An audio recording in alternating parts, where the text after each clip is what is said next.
নতুন বোর্ড গঠন হলেও অস্থিরতা কাটেনি এখনো। ঘরোয়া লীগ আয়োজন নিয়ে বিপাকে ক্রিকেট বোর্ড। নির্বাচন বর্জন করা ক্লাব কর্তারা অনাস্থা জানিয়েছে বর্তমান বিসিবির উপর, সঙ্গে অস্বীকৃতি জানিয়েছে এই বোর্ডের অধীনে লিগে অংশ নেয়ার বিষয়ে। তামিম ইকবাল নির্বাচন বর্জন করলেও তার দল অবশ্য খেলছে লিগে।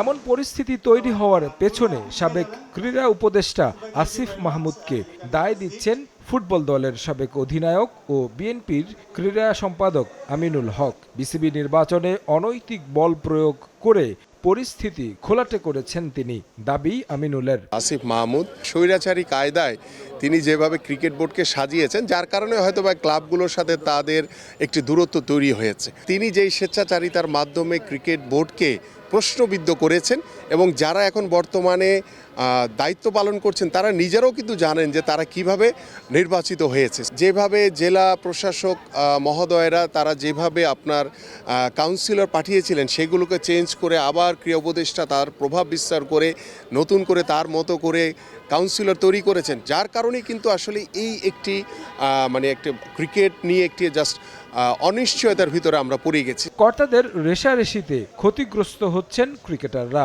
লীগ বর্জন করায় আয়ের পথও বন্ধ ক্রিকেটারদের। সুযোগ হারাচ্ছেন ম্যাচ খেলতে, যার প্রভাব ফেলবে দেশের ক্রিকেটে। জানা আছে আমিনুলের, তাই বর্তমান ক্রীড়া উপদেষ্টার কাছে দাবি জানালেন উভয় পক্ষকে একত্রিত করে খেলা মাঠে ফেরানোর।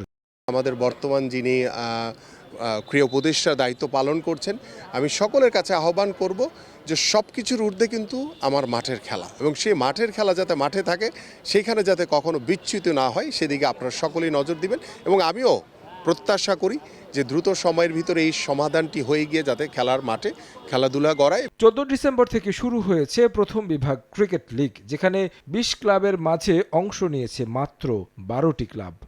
তারেক হাসান শিমুল, সময় সংবাদ, ঢাকা।